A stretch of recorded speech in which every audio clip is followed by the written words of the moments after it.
Ada beard. Janggut. Oi. Yes. I like my Sis, sabar sis. Suami kat rumah.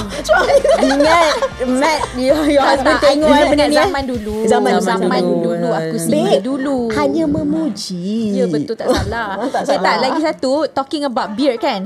I memang, you boleh check I punya history you boleh check semua I punya exes.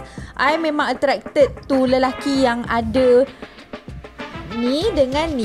Tak ada, Moustache semua dengan- ex saya ada janggut, ada Yang boleh keluar lah, bukan yang kumis-kumis satu-satu keluar tu. memang betul berjambang. I suka lelaki yang berjanggut, tapi berjambang kalau semua. macam Asian kan, I perasan Asian punya jambang it's not really The sparse, it's not really yang macam tebal. I suka kalau macam scruffy gila. Itu kena jaga lama, babe.